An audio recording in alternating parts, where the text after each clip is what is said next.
Welcome to Sweet Dream Storytelling, where we unwind, relax, and drift into dreamland. I'm your host, Mike, and I'm so glad you're joining me tonight. Let's get cozy and settle in. Story for this evening is Tea with the Moon. Chapter 1, Midnight Ritual. There were hours of the night that did not belong to the world of the living. Layla had become intimately acquainted with them. At 12:07 a.m., she slipped out from under the tangled sheets of her bed, her feet finding the familiar cold of the kitchen tiles. The apartment was silent, save for the gentle hum of the refrigerator and the occasional protest of old wood stretching in the wall. The city beyond her window had fallen into that peculiar hush known only to insomniacs and street cats. She lit the stove with a click and a hiss. The kettle, copper and slightly dented, had been her sister's once. It whistled now only for her. Her hands moved automatically.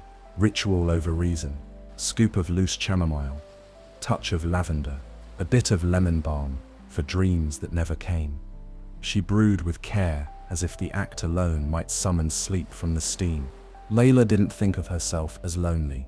Loneliness implied a kind of longing, and what she felt was more like driftwood, a soft, aimless floating between moments. Her days were functional enough. Emails, groceries, polite nods. But at night, she slipped off her skin and let silence wrap her like a shawl. She stepped out onto the balcony, barefoot despite the chill. The wrought iron railing was cool against her fingertips. From 3 floors up, the world looked paused.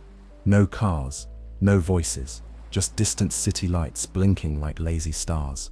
And above them, the real ones, and the moon. Round tonight, and impossibly bright.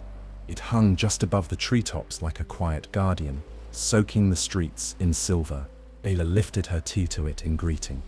She did this every night, a silent toast to the moonlight. "Do you get bored up there?" she asked, more steam than voice. The moon, of course, did not answer. Not yet. She sipped slowly, letting the warmth fill her belly. Her sister had once said that tea was a hug you gave yourself. Layla wasn't sure she believed that. Hugs had arms, tea had only patience. Some nights she read poetry aloud into the dark. Other times she hummed half songs she couldn't remember the words to. But most nights she simply watched the sky, asking quiet questions into the vastness. Questions too soft for daylight. Where do lost things go? Why do memories smell like rain? Will I ever dream again? The moon blinked behind a passing wisp of cloud, as if considering. Layla liked to imagine it. Listened. Even if it didn't answer, she imagined it had heard billions of whispered secrets from balconies and beaches, through war and wonder, from children and dying kings alike. Tonight felt different though. The air held a stillness that wasn't quite silence, as if the sky itself was leaning in to listen. The tea cooled between her palms. The wind tugged at her hair. Somewhere below, a dog barked once, and was answered by nothing. She looked back up. "Do you ever get tired of watching us?" she asked. "Of all our mistakes?" The moon hung there, unmoved, soft and ancient. She let her breath out slow. Maybe that was the point of these nights, to speak to something that would never interrupt, never judge, never leave. To pour her thoughts into a vessel too vast, to overflow. Back inside, the kettle had long gone quiet, its steam just a memory in the air. Layla lingered on the balcony a few more minutes. Her tea was almost cold, but she didn't mind. Her eyes were growing heavy. Finally, her lids like velvet curtains ready to close. She stood, finishing the last sip, and gave the moon one more glance. It felt warmer now, closer, but that was ridiculous, wasn't it? She turned back toward the door, the last wisps of her question curling skyward like smoke, and behind her, the moon blinked. Chapter 2, Questions in Steam. The next night, the kettle whistled at exactly 12:07 a.m. Layla didn't set alarms anymore. Her body had become its own clock, tuned finely to this nocturnal rhythm.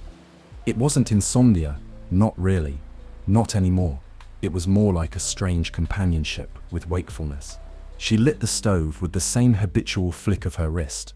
The blue flame flared, casting flickering shadows that danced up the white tile walls. Her eyes were heavy, yes, but not with sleep, with something else, something unnameable, like the weight of an unopened letter. She stood in the kitchen, fingers hovering over the tea tins, trying to decide what mood she was in tonight. Jasmine for melancholy, peppermint for clarity, rose for memory. She settled on oolong, rich and earthy, grounding. She wasn't sure why.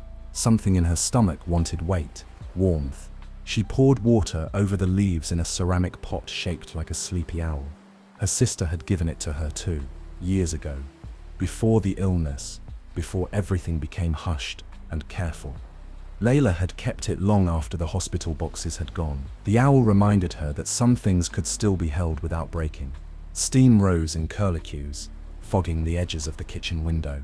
As the tea steeped, Layla traced words into the condensation with her fingertip. Why do some people leave without saying goodbye? Where do all the almosts go? Do ghosts prefer silence, or do they just settle for it? She erased the words before they could fully form, not out of shame, but because some questions were too tender to leave behind as evidence. Balancing her teacup in both hands, she returned to the balcony. The city breathed beneath her, slow and steady. She could almost believe it was sleeping. The moon was out again, still impossibly large, still unnaturally near. It floated just above the roofline, cloaked in that same eerie halo of misted light, full and pale, and watched. Layla felt her spine straighten, as if she were under examination. She let out a breath and sipped her tea. Back again? She murmured. You'd think you'd have better things to do. The moon said nothing, of course. Still, it stayed. That was something. She leaned against the railing and let her thoughts wander aloud. It was becoming a habit, speaking to the moon like this. Not quite praying, not quite pretending. Something in between. A ritual, maybe. A gentle defiance against the idea that no one was listening. Tonight, she talked about the little things. The sound of her neighbor's saxophone through the floorboards. The odd purple bruise she'd found on her leg that she couldn't remember earning. The fact that she'd started counting how many tea leaves floated even after straining. They say if you find a perfect leaf, she said, swirling her cup, you're supposed to make a wish. She peered inside. No leaf looked perfect. None ever did. I keep looking anyway. She took another sip. Did you know, she said to the moon, that we can only ever see one side of you? The same face, always. You could be hiding anything back there. There was a strange comfort in the thought that even the moon had secrets. She paused, quiet, and felt a chill pass over her, like something had just stepped into the room behind her, except there was no room and no one else. Layla turned her gaze to the sky. A small gust tugged at her robe. The moon looked impossibly still, but something was different. The shadows on its surface were sharper. The craters seemed deeper, and she could swear, just for a moment, it tilted. She blinked. Okay, she whispered, more to herself than to anything. I'm officially losing it. She turned to go inside, but before her hand touched the sliding glass door, something stopped her. A feeling, a pull. She turned back. There on the balcony railing sat a single silver leaf, unmistakable in the moonlight, shimmering, delicate, and utterly perfect, like it had fallen from the sky itself. Layla stared at it, her heart suddenly loud. Steam curled up from her mug. The moon hovered silently above, and Layla, still unsure if she was dreaming, reached out and picked up the leaf. It was cold, and it hummed, ever so faintly, like a tuning fork freshly struck. She looked up again. The moon seemed to smile. Chapter 3: Descent of the Moon. It began with the silver leaf. Layla set it on the kitchen counter beside her mug, intending to examine it under better light. But under the warm bulb above the stove, it dimmed, no longer shimmering, just metallic and still. She picked it up again. Cold. Too cold for metal left in the open air. It seemed to resist the warmth of her fingers. She pressed it gently between her palms, wondering if it might dissolve like snow. It didn't. Instead, it pulsed. Once, she dropped it with a small gasp. It made no sound when it landed. Outside, the sky had shifted. Layla returned to the balcony, mug forgotten, hands curled at her sides. The air had thickened somehow, syrupy, heavy with hush. The stars were visible. but dimmed. The wind had gone still, and the moon was closer, not in some metaphorical way, not in the poetic sense of being present or watchful. No, closer in the impossible, gut-deep way that made her skin prickle and her breath slow, the way one might feel when stepping into a church, a graveyard, or a dream. It now hovered low over the neighborhood skyline, just above the treetops, as if it had dropped several degrees in the sky without anyone else noticing, and it was moving. Not fast, not threatening, but deliberate, as though it were being pulled gently earthward by invisible strings. As if gravity for once had remembered the moon. Layla didn't move. She should have. She should have screamed or ducked or run to grab her phone. She did none of those things. Her feet were rooted to the balcony floor. Her breath came shallow. But her heart was thunder. The moon slowed above the maple tree just across the street. It shimmered faintly at the edges, like heat rising off pavement. And then, before her eyes, it began to unravel. Not with violence, not with noise. It simply shifted. Its glow coalesced, drawing inward into the shape of a figure descending slowly toward the sidewalk below. The light dripped away from the limbs like falling dew, revealing long hair the color of starlight, robes that shimmered between silver and pearl, and eyes that Layla gasped. Those eyes, they were the color of every night she'd ever lived through. Deep as the sea on a new moon, wide as history, kind in a way that frightened her. The figure landed with no sound, no echo, no shadow. It stood on the sidewalk across from her building, as if waiting to be invited. Layla's hands trembled. "Nope," she whispered to herself. "Nope, nope." She backed into her apartment, shut the balcony door with a soft click, and stood there in the dark, heart thudding against her ribs like it wanted out. She waited. Seconds passed, then minutes, and then, tapped. She jumped. Another tap. A gentle knock, not on the balcony door but the front one. The door inside. Her blood turned to glass. There was no way. She was on the 3rd floor. No stairwell access from the front. No tap. Layla stared at the hallway, her body locked in place. Then, somehow, her feet moved. Slowly, she approached the door. No peephole, just a white wooden panel that now might as well have been a portal to another universe. She placed her hand on the knob, paused, then opened it. There stood the figure, not glowing now, simply radiant, their hair long and silver, their skin faintly luminous, as though dusted with moonlight. Their robes rippled slightly in a breeze that didn't exist. They smiled. "May I come in?" they asked, voice low and genderless and impossibly warm. It didn't echo, but somehow it filled the room. Layla stared at them, then at her apartment, then back. "Are you the moon?" she asked, incredulous. The figure tilted their head slightly. "Not just the moon, but yeah." Layla blinked, her mouth opened, then closed. "Hi, what?" They stepped forward gently, but not past the threshold. "You've been speaking to me for many nights, asking things no one else asks. You whispered stories, offered tea, listened without expecting answers. And tonight, you found my leaf." They extended one slender hand. In their palm was a twin of the silver leaf she'd held earlier, its surface glowing softly. "I thought it time we talked." Layla looked at the leaf, then the hand, then the face. She took a breath, then she stepped aside. "Okay," she said, "but you're making your own tea." Chapter 4. The Watcher's Voice. The moon, it turned out, preferred chamomile.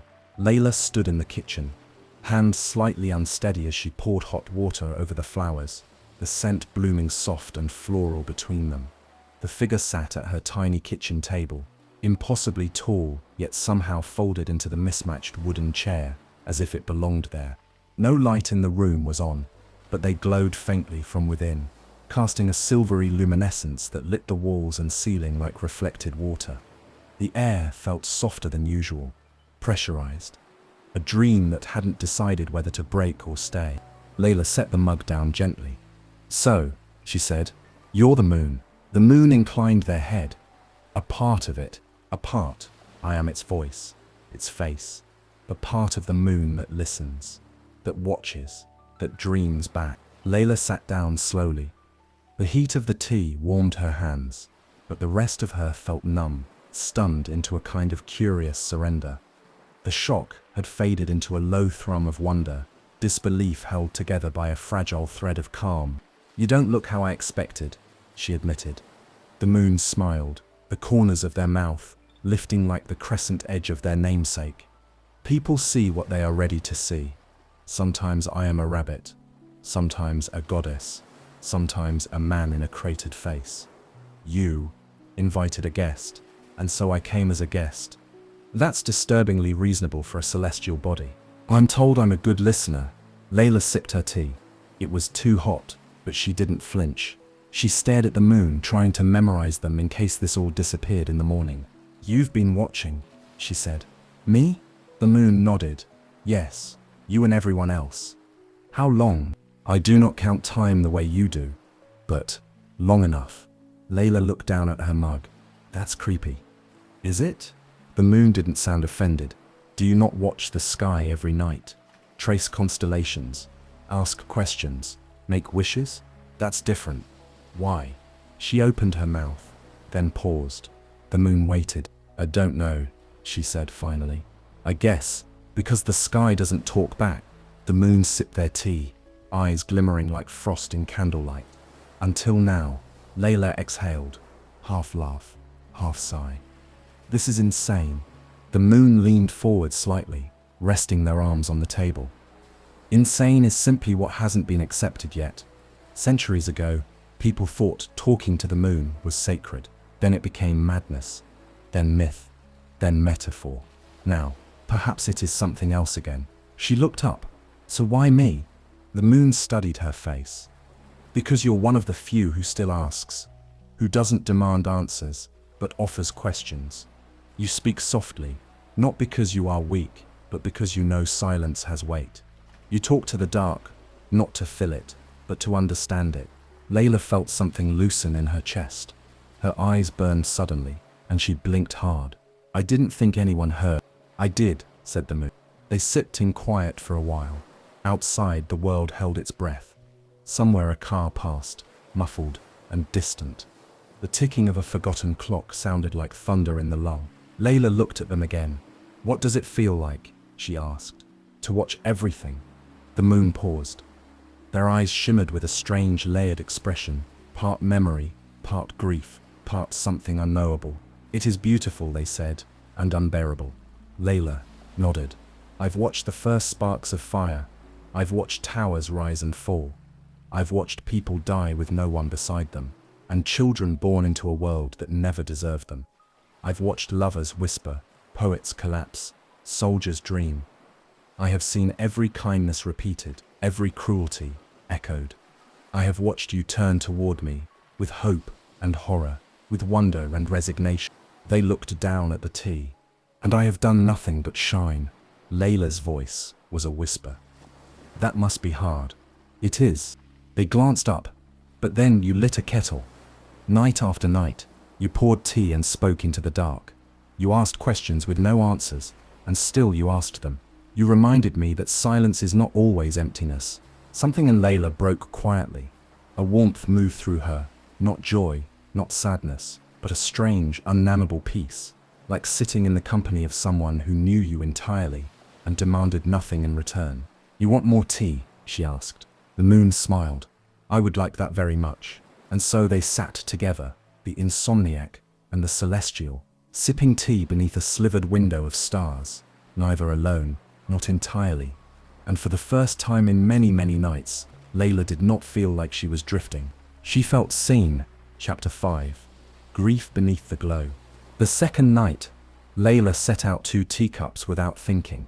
The moon arrived not by descent this time, but by presence, simply there, waiting on the balcony, as if they had always been part of the landscape.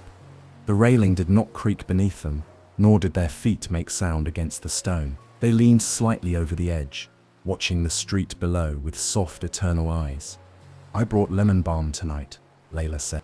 "A good choice," the moon replied, turning toward her. "It's favored by widows in the Balkans, and by a painter in 1883 who only wore blue. You remember that?"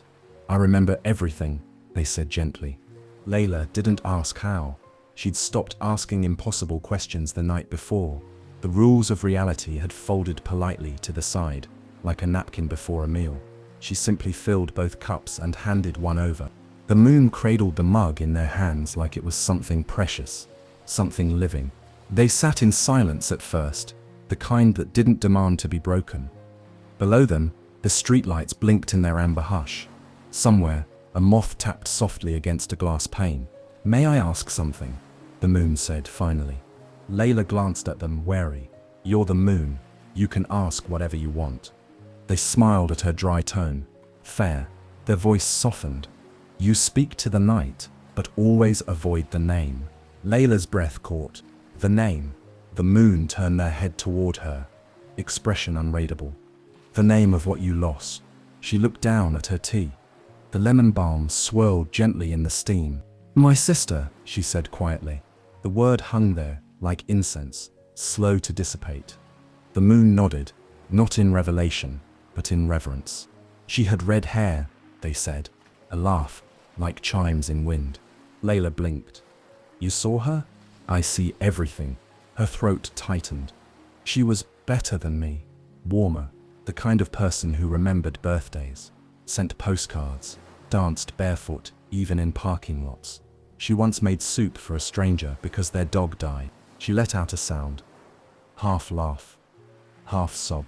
"She wore mittens inside, not for warmth, just because she liked the softness. She called them hand hugs." "Who does that?" The moon watched her carefully, letting her speak. Layla swallowed hard. "She got sick, fast. It was one of those quiet cancers, the kind that doesn't scream, just slips in and settles." Her hands gripped the mug tighter. "We thought we caught it." She smiled even when she lost her hair. She joked about it, said she always wanted to look like Sinead O'Connor, and then one day, she didn't get out of bed, and she never got back in again. The moon said nothing. Not out of discomfort, but out of profound stillness. The kind of silence that holds space, rather than emptiness. Layla exhaled. "I talk to her sometimes, out loud, but it just echoes back." "No," said the moon. "It echoes up." She looked at them, surprised. "I heard," they said, "every word. You asked her what to do, whether you should stay, whether the ache ever fades." Layla's lips trembled. "And does it?" she asked. The moon looked away. Up, into the vastness above. "No," they said, "not in the way you want. Grief doesn't vanish. It folds itself into your shape. You grow around it, like ivy around stone." Layla stared at her tea. "She told me not to stop living," she whispered. "Right before, she said, 'Don't forget you're more than the worst day of your life.' I didn't understand that until after." The moon nodded. "You are not the moment she died. You are every cup of tea you made for her, every time you held her hand, every time you stayed, even when it hurt." The words cracked something inside her. And then, without knowing why, Layla cried. Quietly at first, then in slow, heaving waves. The kind of grief that comes not from shock, but from too much holding. Years of silence given permission to weep. The moon didn't touch her. They didn't move. They simply sat beside her, radiating the kind of presence that needed no gesture. Above them, the stars blinked softly, blurred through tears. Eventually, her sobs stilled. Her breath slowed. The tea in her mug had gone cold, but she didn't care. "I hate that she's gone," Layla said. "I know. She was supposed to be here, for everything." "She still is," the moon said. "Just not in the way you remember." Layla looked at them, eyes swollen, raw. "That's not enough." "No," the moon said gently. "But it is something." They sat together for a while longer, the night deepening around them. When Layla finally spoke again, her voice was rough but steady. "Do you ever grieve, moon?" They stared out at the sky. "Every night, I remember every love lost under my light, every song sung in sorrow, every last breath taken beneath my watch." Layla nodded slowly, and then quietly, shyly, she reached out and placed her hand on theirs. They did not flinch, and though neither of them said anything else, the air between them shimmered, not with magic, but with understanding, the kind that bridges galaxies. And for the first time since her sister passed, Layla didn't feel like grief was something she carried alone. Chapter 6: Moonwalkers and Mythmakers. Layla had never been one for stories that began with once upon a time. They always felt too clean, too carefully shaped. Life, she'd learned, didn't bother with beginnings or endings, just arrivals and absences. But that night, seated cross-legged on a blanket on the balcony, she found herself saying, "Tell me a story." The moon, seated across from her like an old friend, looked up toward the sky as if choosing one from a shelf of stars. "About what?" they asked. Layla thought for a moment. "People, I guess. The ones you've watched. The ones who talked to you." The moon smiled. "That narrows it down to a few billion." Layla grinned faintly. "Start with your favorites." The moon closed their eyes. For a long moment, they simply breathed. The silver shimmer of their hair stirred faintly in a breeze only they could feel. Then they spoke. "There was a boy in the steppes of Mongolia 600 years ago. He had a cracked flute made from hollowed bone and played it every night while the goats slept. He didn't know what music was. No one taught him, but he played anyway, and the wolves didn't come near. He called me Tengri's lantern. Every night before sleep, he'd look up and ask if his mother, who had died in childbirth, could see him through me. I never answered, but he believed I did. And so, each night, he lived like someone was watching with love." Layla listened, quiet, her fingers curled around a mug of steaming hibiscus tea. "Did he grow up?" she asked. The moon nodded. "He became a man who never stopped playing his flute, taught his sons to play too. When he died, they buried the flute beside him, pointing its hollowed end toward the sky." The story settled into the quiet like dew. The moon didn't pause long. "There was a woman in Athens, 317 BC. Her name has been forgotten by most, but her laughter still echoes in the stones. She carved moons into the soles of her sandals, so that wherever she walked, she left crescent prints behind her. The townspeople called her mad, but one child followed her every morning, copying her steps, pretending to walk on the sky. That child later became a philosopher, whose name is remembered. But when he wrote his great treatises, he always began with, 'I once walked with the moon.'" Layla smiled. "That sounds made up." The moon's eyes twinkled. "It is, and it isn't. That's how myth works." They reached for their tea, but didn't drink it. Just held the warmth. "People have always made stories out of me," they continued. "A rabbit pounding rice cakes in the east, a great wheel of fire in the Andes, a silver eye that never blinks. In some places I am a lover, in others, a curse. Which one are you really?" "All of them," the moon said, "and none. I am a mirror. I become what people need." Layla nodded slowly. "And what do I need?" The moon looked at her with the kind of gaze that peeled past skin and straight into memory. "Not answers," they said. "You need permission to not have them." Layla looked down. Her throat tightened. There was something freeing and terrifying about being seen that clearly. "And the astronauts?" she asked. "The ones who landed on you?" The moon smiled, softer now. "They were like children stepping into a cathedral barefoot. They brought flags, and science and breath held tight in metal lungs. But when they stood still, really still, they wept. They wept. I held them," the moon said, "just for a moment. Like I hold you now." Layla looked up, her eyes brimming again.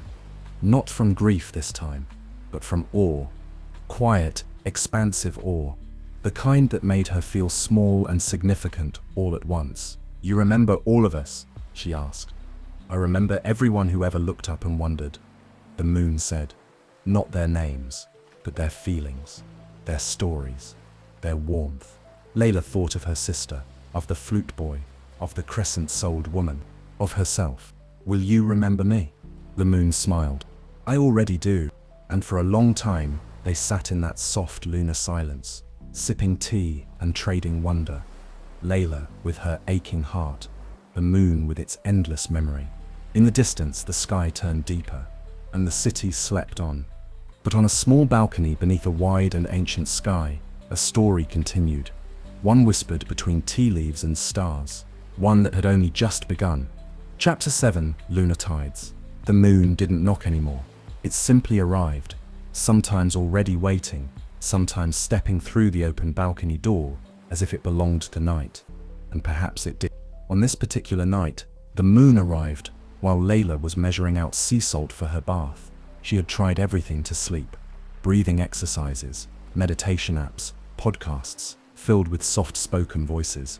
But nothing worked like water, especially warm, salted water, like trying to return to the womb or to the sea. She wasn't sure which. The moon stood quietly at the door of the bathroom, watching with gentle amusement. "Making your own tide?" they asked. Layla snorted softly. "Trying. Can't sleep." Again. "The pull is strong tonight," the moon said, stepping closer, eyes glinting with pale light. "I'm nearly full. That tends to stir things." "You say that like you're not doing it on purpose." "I'm not. I only pull. It's up to the world whether it resists." Layla slid into the water, sighing as it embraced her.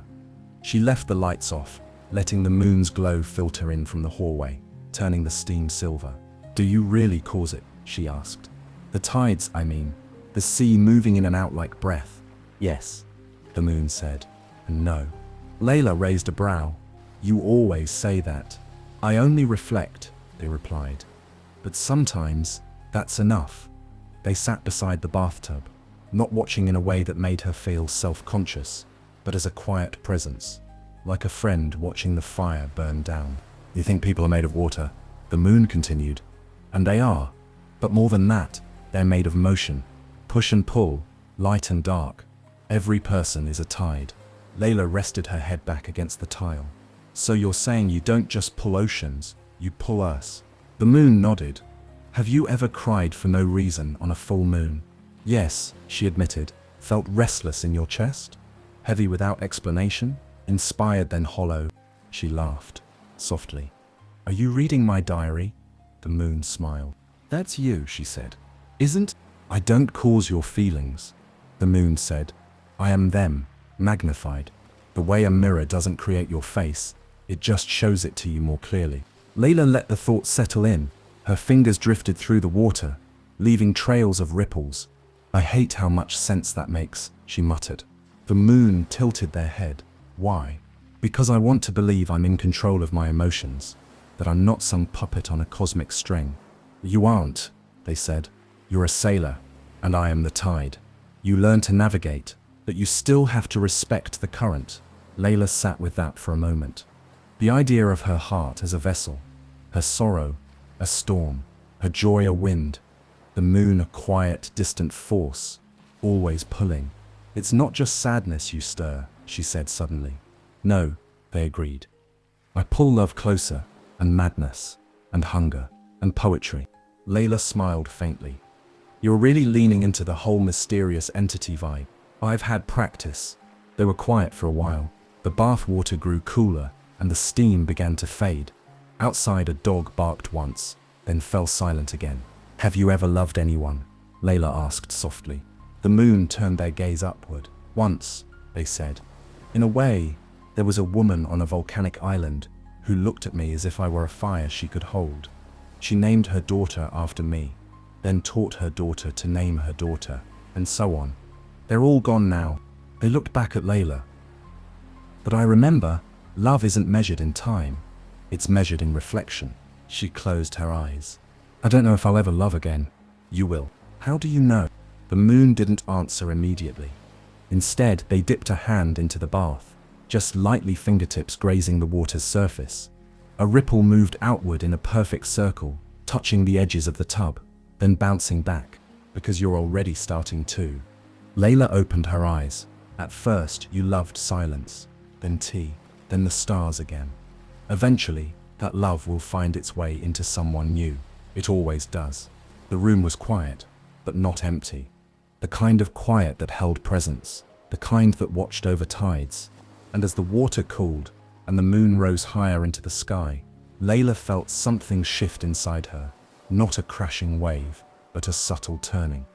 A small inner tide, receding just enough to make space. For breath, for stillness, for what might come next. Chapter 8. The Tea of Memory. The moon arrived early that night, seated cross-legged on the balcony floor like a guest at a picnic. Only they could see. A small earthen pouch lay in their lap. Layla opened the door to find them already waiting, their silver eyes watching the stars shift position by fractions. "You're early," she said. "So are some tides," the moon replied, holding up the pouch. "I brought something." Layla raised an eyebrow. "Tea?" "Of a kind." She took it and unfastened the drawstring. Inside were curled leaves, the color of deep moss, speckled with flecks of gold, and something pale and petal-thin, like dried blossoms. It smelled of rain on hot pavement, oranges left in the sun, and something sweeter underneath. Something like childhood. "What is it?" she asked. "Moonleaf," the moon said. "Not from this world. Grows only where memory sleeps." "Is it safe?" "Safer than forgetting." Layla paused, then nodded. She set the kettle on and retrieved her 2 best mugs, the wide, round ones her sister had bought at a weekend market. They had little crescent moons on the handles. Until tonight, she hadn't noticed. When the tea was ready, she carried the mugs to the balcony. The steam that rose from them wasn't just warm. It shimmered like heat waves over sand. She sat down beside the moon and took a cautious sip. The world shifted. Not abruptly, not with a jolt, but like a room turning in slow motion, walls softening, air thickening, time sighing into itself. Layla blinked. She was no longer on the balcony. She was 10 years old. The kitchen was smaller then. Sunlight spilled through the yellow curtains her sister had sewn from an old bedsheet. The smell of cinnamon toast clung to the walls. And there at the table, her sister, bright-eyed, freckled, her hair twisted up with a pencil, humming some pop song with the wrong lyrics. "You're dreaming again," her sister said with a grin, nudging a plate toward her. "Eat before it gets sad." Layla stared. Everything was real. The softness of the chair cushion, the scrape of the fork against the plate, the warmth in her chest, sharp with sweetness, painful in its purity. She opened her mouth to speak, but couldn't. Her sister kept humming, tapping her fingers against the mug. "Guess what? I signed us up for the poetry contest at the library, and you can't say no, because I already put your name down." The words were a memory, but they moved with new breath, lived again. "I don't write poetry," younger Layla protested. "You do," her sister replied, standing to ruffle her hair. "You just haven't realized yet." And then just like that, the room dissolved. Layla gasped. She was back on the balcony. The mug was still in her hands, warm. The moon watched her, not intruding, not asking, simply waiting. "You didn't tell me it would feel like that," she whispered. "If I had," they said, "you might have chosen not to drink." She looked down at the tea. "Is it just memories?" The moon tilted their head. "Memories are not just. They are the roots of your becoming." Layla took another sip. She was 16 now. Rain on the windows. Her sister driving the old sedan through a thunderstorm. Music loud. Windshield wipers out of sync. They were laughing too hard. Over nothing. The kind of laughter that only exists in the middle of chaos, when fear has no grip. And then, the car stopped. They were parked in a field, headlights cutting through fog. Her sister had gone quiet, staring at the sky. "Promise me," she said, "you won't let the world harden you." Layla swallowed. "What?" "I just mean, whatever happens. Hold on to softness. It's rarer than anyone tells you." Back on the balcony, Layla blinked tears from her eyes. The moon still hadn't moved. "I thought memories were just pictures, stories." "They are doorways," the moon replied. "And sometimes they open in both directions." Layla took a slow final sip. No more visions came, just the taste of something lingering. Warmth, sorrow, joy so deep it made her ache. She set the mug down. "I miss her," she said. "I know. Some of the memories I didn't even realize I still had." "That's because they never left. They were waiting for you to be ready." Layla looked out at the stars. "I feel like I touched something sacred," she whispered. "You did," the moon said. She turned to them. "Do you drink it too?" The moon gave a small smile. "No need. I remember everything. But I watch people drink it, and I learn what matters to them." Layla nodded. She touched her chest, lightly, thoughtfully. "I think I've been trying not to remember, because I thought remembering would hurt too much. The moon reached over, placing a hand gently atop hers. And now, she closed her eyes. It still hurts, but it's not hollow anymore, it's full. The moon nodded, and their light shimmered a little brighter. You've begun to understand, they said. What? That grief is love, that has nowhere else to go. That night, Layla fell asleep with the teacup still on her nightstand and the scent of moonleaf in her hair. And for the first time in a long, long while, her dreams were not empty, they were luminous. Chapter 9. A Tale from the Sahara. The sand came first. Not in Layla's world, but in the moon's voice. That night, the balcony was warm, with summer's leftover breath. The moon sat beside her, their robes shimmering less like silk and more like dust. Layla noticed it immediately, the change in texture, the quiet way the air seemed to hum around them. You look different tonight, she said, taking a sip of mint tea. I am remembering, the moon replied. Layla leaned back in her chair, cupping her mug. Remembering what? A man, alone in the desert. A long time ago, their voice lowered, not in sadness but in reverence, as if unfolding a sacred scroll. There was once a boy born to silence. He came from a line of nomads, who walked the desert like others walked hallways. They knew the wind better than they knew cities. They could read sand dunes like maps, and their stories were passed down not in books, but in star patterns and scent trail. But this boy, his mind didn't want to wander the earth. It wanted to wander the sky. At night, while his clan slept beneath wool tents and moon-draped camels, he would climb the tallest dune he could find, and watch me, as if I might blink, or speak, or fall from the sky into his open palms. He built a telescope from broken glass and polished copper. He ground the lenses by hand. No formal training, no books, just obsession. He called me Armara, which meant the distant who watches, and I watched him back. Layla was silent, breath caught in her throat. Did he ever leave the desert? She asked. The moon smiled. He left it in thought long before he left it in body. He saw the curvature of the earth by watching shadows bend across camel hooves. He traced the movement of Venus without knowing its name. He understood time, not as hours, but as stars that came and went in rhythm. Did anyone believe him? The moon shook their head. They thought he was touched by spirits, or madness. His father told him to stop wasting nights, that you cannot live by looking up. Layla's lips tightened around her mug. I know what that feels like, she said. Being told the thing that fills you is useless. The moon turned to her. Yes, that is why I'm telling you this story. One night, the moon continued. The boy, now a man, decided to prove what he had seen. He carved patterns into stone. Notations, lunar cycles, positions of stars over decades. He stacked them like cairns, burying knowledge into the bones of the earth. His family left him. The caravans moved on. But he stayed. He stayed until his eyes failed him. He stayed until his back curled like the crescent he once traced. And on his final night, too weak to climb the dunes, he laid in the sand and whispered, "You were always listening, weren't you?" Layla looked at the moon. "And were you?" "I was," the moon said. "I always am." Her voice was soft. "Did anyone ever find what he left behind?" The moon tilted their head toward the sky. "Not yet, but it waits. The sand does not erase, only hides." Layla exhaled slowly. "Why does that story feel like it's about me?" The moon smiled. "Because solitude recognizes itself. You too have built things no one else sees. You've carved meaning into nights no one else witnesses. That is a kind of astronomy." She went quiet, letting the idea settle. The wind rustled the leaves of the balcony plant.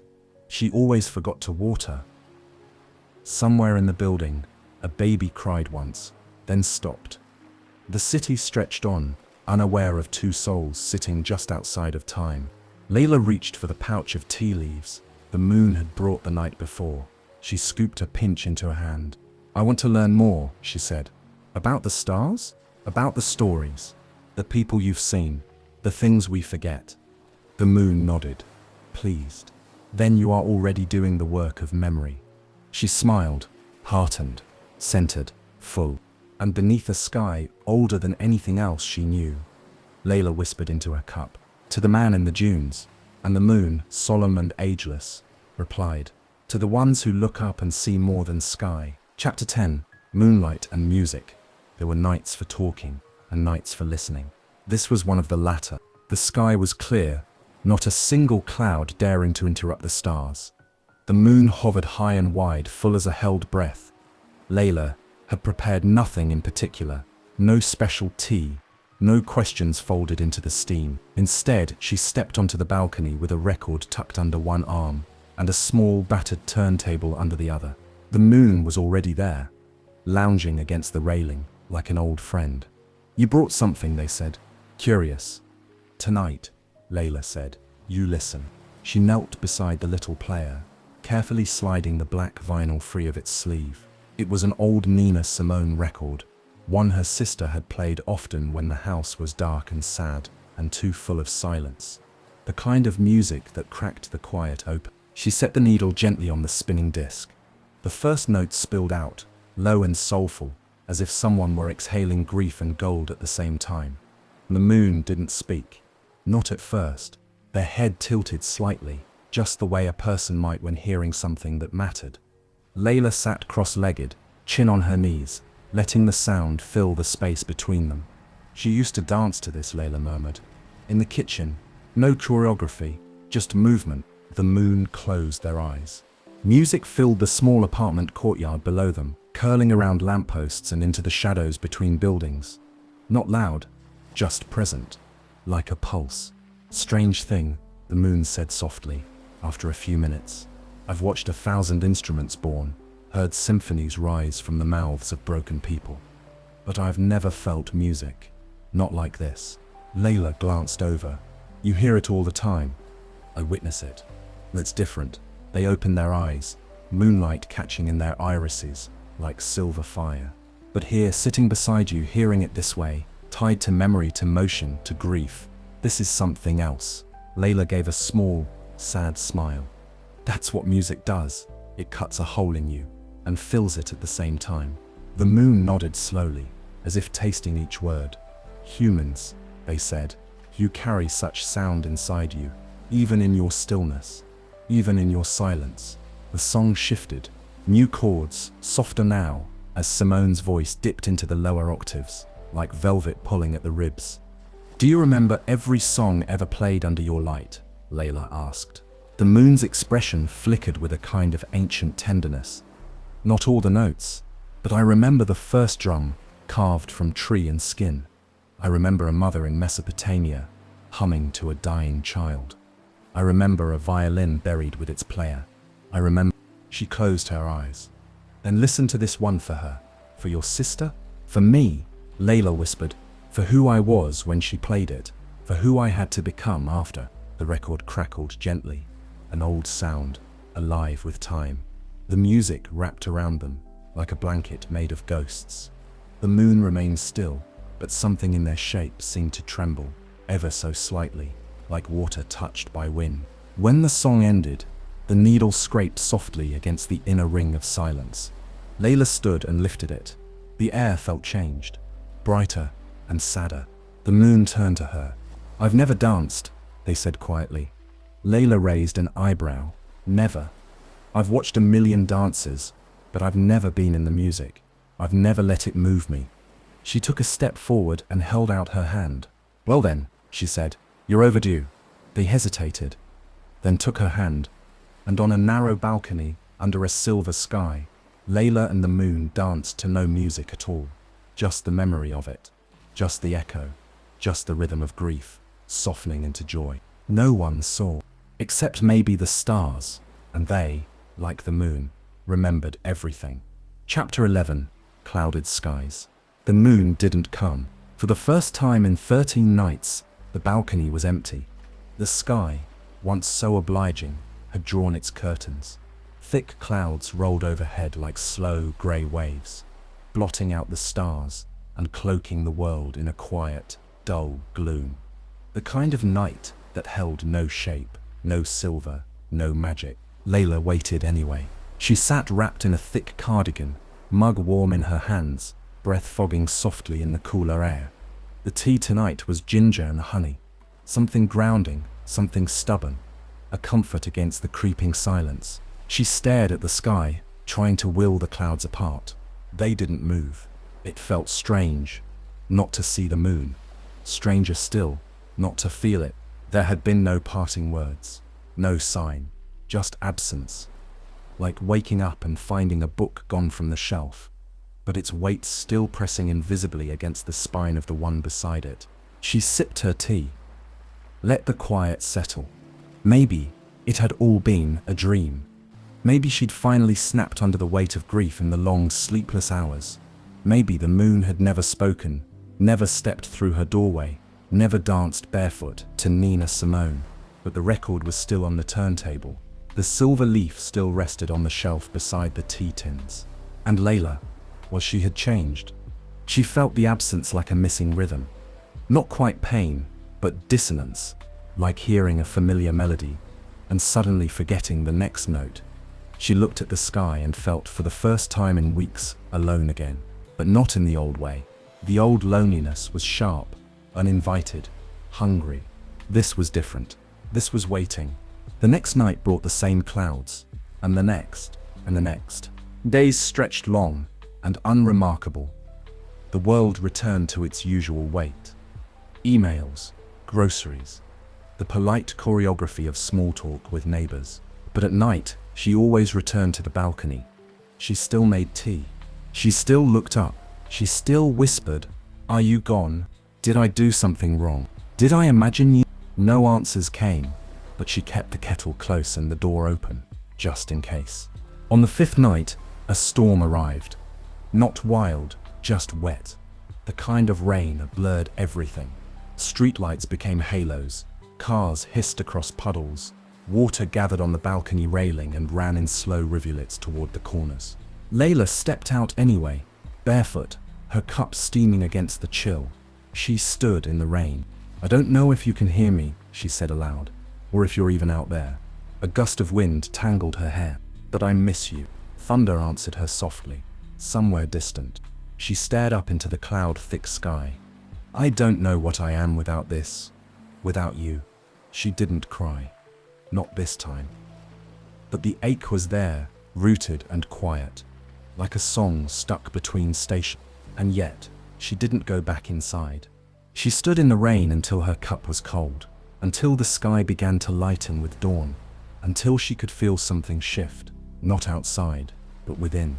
A question that had begun to answer itself, just slightly, just enough to press against the silence. What if the moon wasn't gone? What if it was simply hidden? On the sixth night, she didn't look up. She looked inward. She made tea as usual, but she brewed it with intention. Each herb placed carefully, stirred clockwise 3 times. She didn't whisper to the sky. She whispered to herself, "I am still here," and the air didn't reply. But it listened. And far above the clouds, unseen and waiting in its own kind of silence, the moon kept orbiting, just out of view, just out of reach, but never gone, because even when the moon is hidden, it is never absent. Chapter 12. The Lunar Return. On the 7th night, the clouds parted. Not dramatically, no sudden break, no fanfare, just a slow peeling back of grey to reveal a thin, tentative stretch of stars. A gentle unveiling, as if the sky were remembering how to breathe. Layla stood on the balcony, with her mug pressed close to her chest. She hadn't bothered with music, or ritual, or words. The silence of the past week had been long enough to humble her. She no longer called into it expecting a reply, only hoping. She sipped her tea, rosemary and rose hips, and waited. The moon rose late. It was thinner now, a waxing gibbous, no longer full, not diminished, exactly, just quieter, as though it had returned not with answers, but with questions of its own. Layla saw it crest the treetops and felt her breath catch. It was like seeing an old friend after a long illness. Familiar, yes, but changed, shadowed, slightly further away, and somehow more beautiful for it. She didn't say anything, not right away. She just watched as the moon climbed higher into the sky, slow and deliberate, as if remembering how to return to her. And then she whispered, "You came back." A pause stretched across the night, and then, softly, almost imperceptibly, the air shimmered. The figure appeared at the edge of the balcony, light gathering around them in careful threads.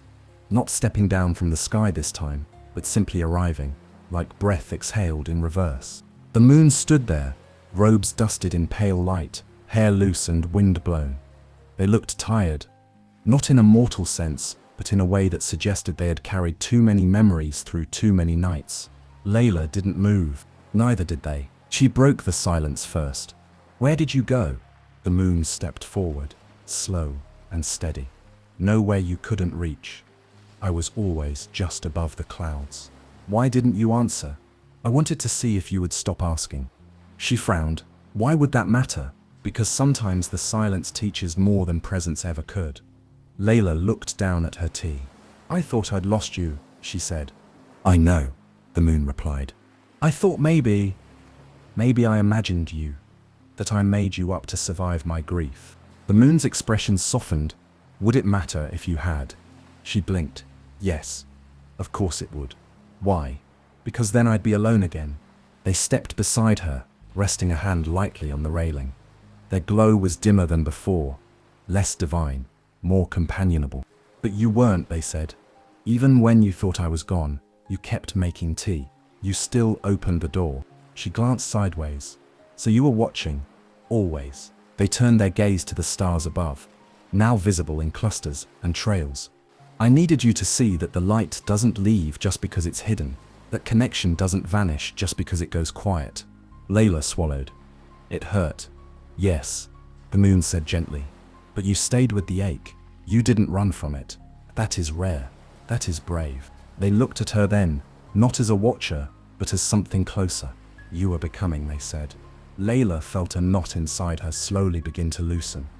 Not entirely, but in... She looked back up at them. "You could have just said that," she murmured. The moon smiled faintly. "And would you have believed me?" "No," she admitted. "Probably not." They stood in silence for a while, side by side. The night felt gentler than before, not lighter, but softer, as if the darkness too had learned something in their time apart. Layla turned toward them. "Why are you back now?" "Because you are no longer waiting to be rescued," the moon said. "You are simply ready for company again." That struck her deeper than she expected. She looked down at her hands. "I don't know what to say." "You don't need to say anything," they replied. "Just pour another cup." She hesitated, then turned and walked back into the apartment.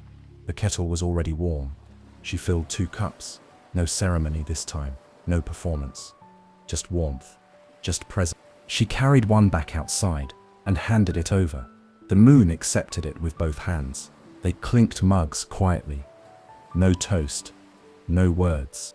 Just the sound of 2 silences recognizing each other.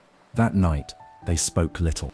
But when Layla finally went to bed, her sleep came not with dreams, but with rest. The first deep dreamless sleep in months, a peace made not of forgetting, but of being remembered. And above her, the moon kept watch, again, as it always had. Chapter 13, Eclipse Night. Layla woke to a strange kind of silence. Not the usual stillness of early morning, but something deeper, denser. The sky outside her window had gone a dark iron grey, and the air felt heavy, charged, like the moment just before a confession. She didn't need to check her phone or a calendar. She already knew. Tonight would be the eclipse. The moon had mentioned it once, weeks ago, casually, like a storm still far offshore. But now, she could feel it. There was a certain weight that came with a night, when the earth blocked the light, when shadow rose between what had always seemed eternal. She lit the kettle. This time, she brewed tea from mugwort and blackberry leaf. Herbal remnants her sister had once used when she felt haunted. It felt right, even if Layla didn't know why. She stepped out onto the balcony before the sun had fully set, and waited. The eclipse began slowly, a soft bite taken from the corner of the glowing moon, as if the sky itself were testing its hunger. The light dimmed by degrees, the edges blurred, and then halfway through the moon arrived, but not as they had before. Layla stepped back instinctively. The figure that materialized on her balcony was the moon, yes, but altered. Their robes were darker now, woven from something less like starlight and more like ash. Their silver hair hung loose, tangled by wind. The glow around them flickered, struggling to hold shape. Their eyes, always bright, were hollow tonight. Not empty, but deep, heavy, shadowed. "Something's wrong," Layla said. The moon didn't reply right away. They stepped forward, slowly, like someone surfacing from deep water. "This is the part you never see," they said. Layla furrowed her brow. "What do you mean?" "The shadow," the moon said. "The earth's shadow. Your world cast between me and the sun, most only watch from below. But tonight, you asked to see all of me. So now, I must show you what I carry." They looked up at the darkening sky, and what I have always carried. The light continued to fade. The moon overhead turned copper red, bruised with rust and memory. Below, their human forms seemed to unravel slightly, as if threads of their robe were loosening into night itself. "I am not just light," they said quietly. "I am not only reflection, I hold the echoes, the endings, the silence after the song." Layla stepped closer. "What are you showing me?" "History," they said. "Unspoken things, forgotten griefs." Their voice grew layered now, like many voices at once. "I have watched cities burn. I have watched lovers bury each other in sand. I have watched mothers press their children into the river so they would not be taken. I have watched empires rise on broken backs and fall on broken promises, and I remember all of it." They looked at her, and for the first time, Layla saw not wisdom, not serenity, but pain, deep and marrow deep. "I do not shine because I am perfect," the moon whispered. "I shine because I have survived." Layla's hand shook slightly as she lifted her cup. The darkness in front of her wasn't threatening, but it was true. She had spent weeks speaking to the moon's calm, their listening, their beauty. But now she saw their scars, and she realized something else. She wasn't afraid. She set the tea aside and stepped closer. "You carry so much," she said. "I must," they replied. "You don't have to do it alone." The moon gave her a look she couldn't quite name, half disbelief, half aching hope. "Even a mirror needs someone to face it," Layla said softly. A long silence stretched between them. Then, slowly, the moon reached out and took her hand. Their touch was cold, but steady, and in it, she felt centuries. Not just sorrow, but resilience. Not just endings, but refrains. Above them, the eclipse reached its peak. The world turned red and breathless. A hush fell over everything, and in that hush, something passed between them. Not words, not visions, but an understanding. That even celestial bodies have nights they wish they could forget, and even they need someone to sit beside them when the light goes out. When the eclipse began to pass and the glow returned, the moon didn't vanish. They stayed until the silver returned to their skin, until the shadows receded into memory. And when Layla finally spoke, it was with new weight. "You're not just the moon," she said. "No," they answered. "I'm everything that hides behind the glow."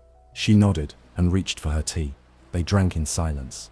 And this time, it was not emptiness. It was healing. Chapter 14, Brewing Change. The mornings were getting brighter. It wasn't just the season, though. Spring had begun to creep in, softening the edges of the cold. It was something else. Something in Layla's apartment, in her breath, in her bone. A quiet readiness. It didn't arrive all at once. It came in pieces, like sunlight pooling across the kitchen floor, like a song you hum without knowing the words. For the first time in months, she opened the windows during the day. For the first time in a year, she answered a call from an old friend and didn't pretend to be okay. She was honest, careful, but honest. And for the first time since her sister died, she wrote something down, not in a journal to be hidden, but on real paper, left in the open. A poem, just a few lines, about a dream she didn't remember having. That night she brewed ginger and calendula tea, her hands steady. The moon appeared as usual, seated on the balcony railing, with their legs dangling over the side, like a child perched in a tree. Their robes shimmered faintly, not with power, but with lightness, like they too had let go of something heavy. Layla joined them. I left the apartment today, she said, sipping her tea. Far. Just the bookstore on 5th. I didn't want anything. I just wanted to move. The moon nodded. That is no small thing. It felt like one. They tilted their head. Do you know what the first sign of healing is? She glanced at them. Please don't say forgiveness. They smiled. No. Curiosity. Layla blinked. You began to wonder again, the moon said. What might happen if you left the house? What the sun felt like? What other people's faces looked like? You began asking the world small questions. She exhaled. And you think that's healing? I think it's hope, disguised as a question. They sipped their tea. Layla hesitated. Some days I feel like I'm betraying her by being okay. The moon didn't flinch. Of course you do. I laughed at something today. A stupid pun on a cereal box. And for a second, it felt good, and then guilt. Because grief trains you to feel broken, they said softly. But healing isn't disloyalty, it's the continuation of love. She didn't respond, but she nodded.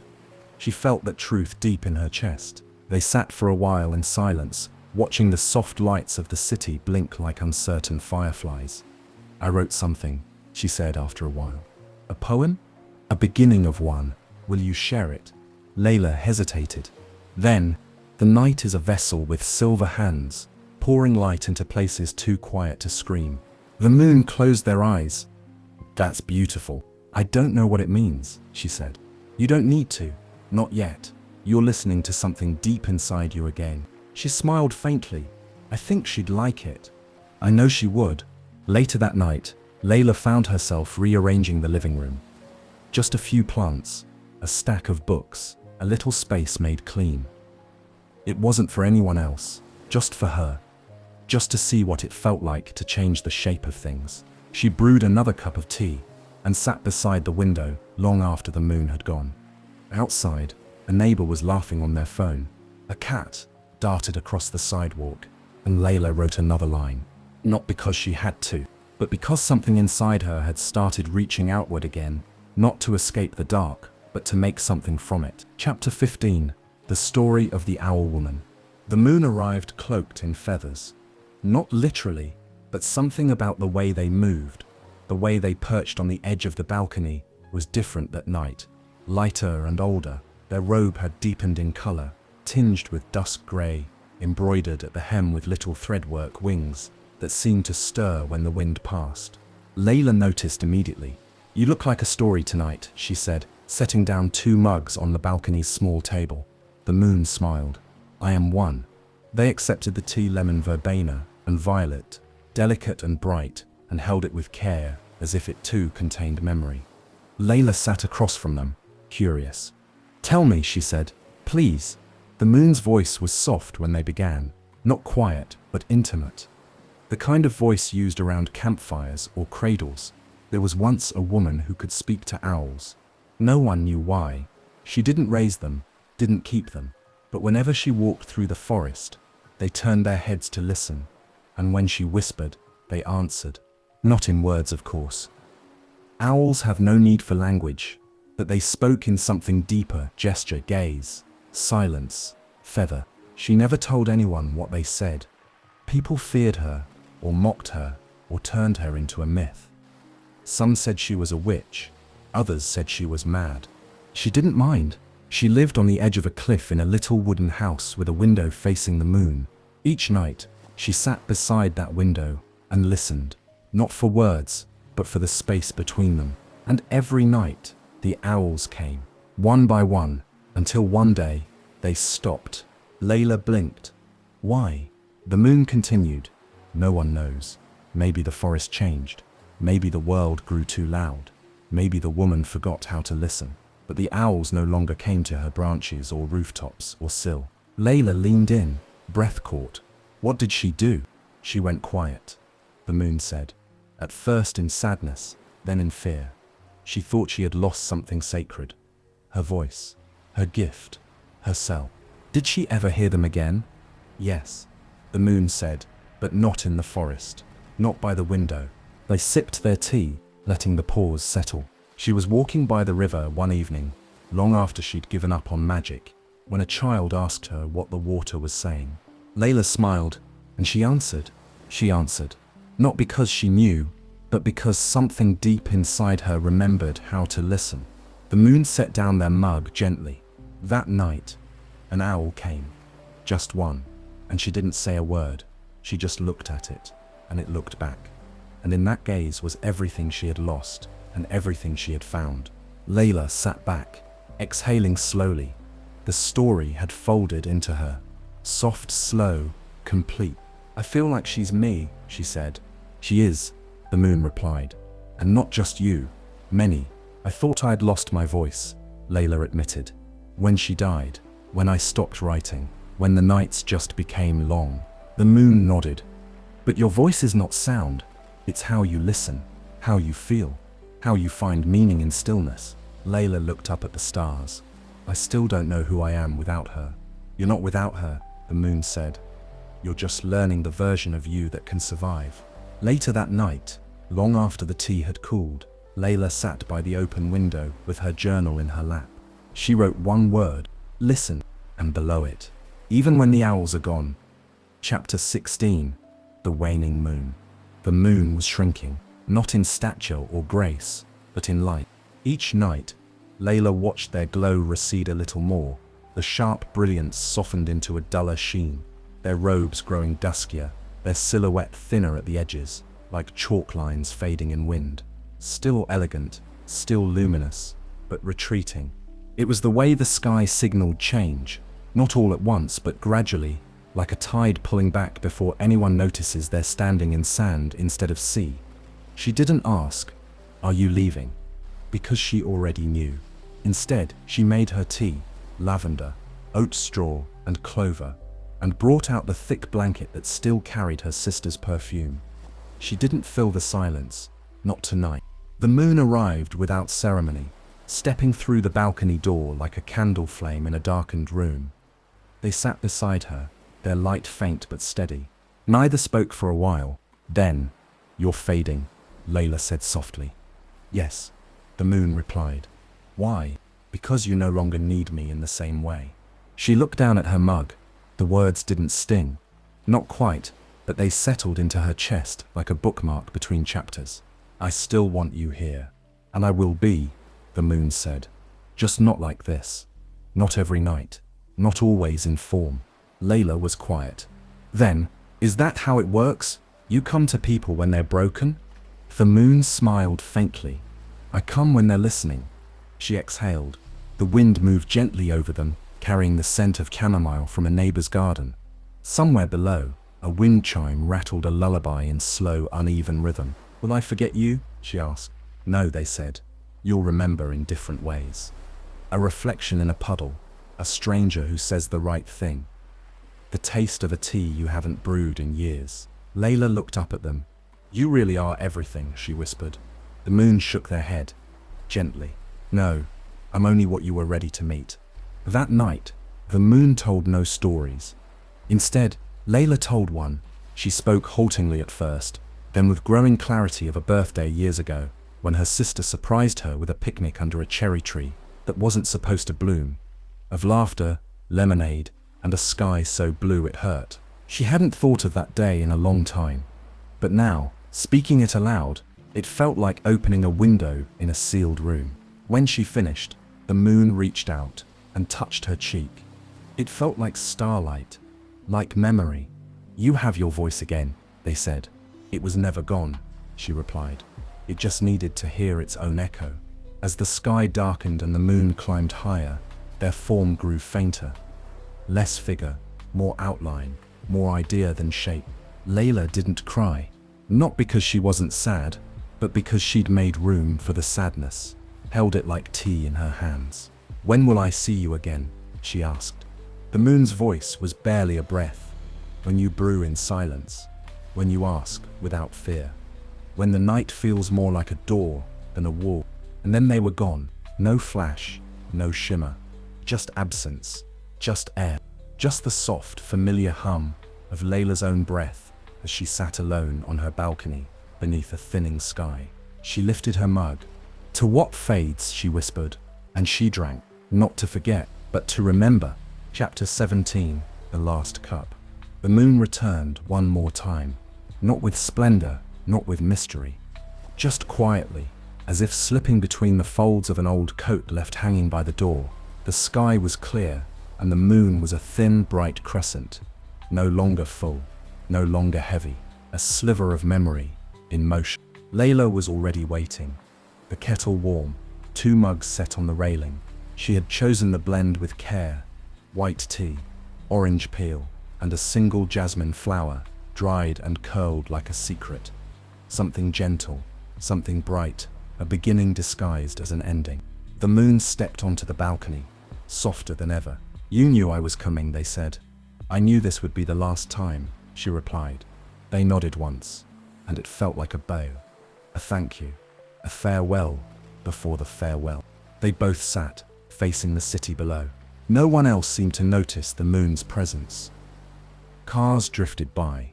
A radio played somewhere, faint through the walls. Life moved, unaware of endings unfolding in small, quiet corners of the world. They drank in silence. Layla watched the steam rise, not rushing, not clinging, just lifting. "I've changed," she said softly. "Yes," the moon replied. "You've returned to yourself." She nodded. "It's strange. I thought healing would look like light pouring in, like joy, suddenly. But it doesn't. It's slower, it's quieter.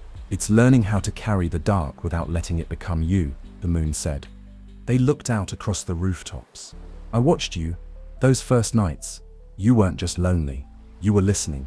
You asked questions not because you expected answers, but because you refused to be silent." Layla smiled. "I didn't even know I was doing that." The moon sipped. "You were planting seeds. And now, you begin again." Layla reached beside her and held something out. A small envelope. The moon took it without question. Inside was a pressed tea leaf, silver, iridescent, identical to the one she'd found on her railing that first strange night. "I made it from the last blend," she said, "in case someone else ever needs you." The moon smiled, touched by the offering. "I'll leave it in the right place," they said, "and someone will find it." Layla looked up at the stars. "I don't want to forget," she said. "You won't," the moon replied. "I live in memory, in the way you pause before speaking, in the way you open the window, in the stories you'll tell." She nodded, quiet for a while. Then, a breath. "Will it ever stop hurting?" The moon was still for a moment. Then, with great tenderness, "No, but it will hurt differently, softer, like an old bruise rather than an open wound. Grief becomes a shape you know how to hold, and if I forget how to hold it, then the tea will remind you, or a dream, or a line of music you didn't expect, and I will still be here, just not beside you." When the mugs were empty, and the moon had risen high into the navy sky, the figure stood. It was time. Layla didn't cry. She stood, too. "Thank you," she said. "For what?" "For showing me the night wasn't empty." The moon bowed their head, and then, without sound or flare or weight, they stepped backward into the starlight and dissolved. Not vanished, just returned to the sky, to memory, to orbit. Layla stayed for a while longer. Eventually, she picked up the mugs, brought them to the sink, rinsed them carefully, and then she left one mug out, just in case. Chapter 18, Sunrise. Layla woke before the kettle. Not from a dream, not from a nightmare, just awake, gently, as if her body knew something the world hadn't told her yet. The room was dim with that in-between light, the hush before dawn, when everything is holding its breath. The window was cracked open, and the faintest chill kissed her cheek. She sat up and listened. No voices, no footsteps on the balcony, no shimmering arrival, just the rustle of curtains and the whisper of morning preparing itself. She didn't feel empty. She felt still. In the kitchen she made tea, not because she couldn't sleep, not because she needed comfort, but because she wanted to. She chose chamomile and honey, a familiar blend. She didn't rush. She let the water boil, let the leaves steep, let the scent curl through the quiet like an old friend walking in without knocking. She brought her mug to the balcony and stepped outside. The moon was gone. not absent just below the horizon, tucked into the sky's turning. Its silver light had softened into the bluest hour, that fleeting moment when night and day touch fingers but do not speak. And Layla watched the sky lighten, not as something missing the dark, but as someone ready for what came next. It was the first sunrise she'd watched in years. It arrived gently, like everything else that mattered. Not a blaze, not a shout, just slow gold pouring over the edge of rooftops. A quiet unfurling, a reminder that even after long nights, light finds its way back in. Layla wrapped her cardigan tighter and sat down. She thought of the moon, of their stories and silences, their weight and their warmth. She thought of her sister, of mittens and laughter, and the scent of cinnamon toast, of music that healed, of tears that taught, of a silver leaf waiting on a railing. She sipped her tea. It was perfect. Later, she opened her journal and began to write. Not a poem, not a letter, just a note. I am still here, and I am not alone. She left it on the windowsill, not for the moon, not even for her sister, for herself. A small map back to this moment, should she ever get lost again. Down the street, someone opened a shop early. A sparrow landed on the railing, then flew off without reason. And Layla smiled. The world was waking, and she was part of it again. That night, the kettle would still whistle. The mug would still be warm in her hands. The moon might not visit, or it might, but either way, Layla would sit beneath the sky, and she would look up, and she would listen. The end. Thanks for spending this quiet time with me here at Sweet Dreams Storytelling. I hope you're feeling relaxed, peaceful, and ready for a restful sleep. As we say goodnight, let the calm background music guide you gently into dreamland. Before you go, don't forget to like the video and subscribe, and until next time, rest well.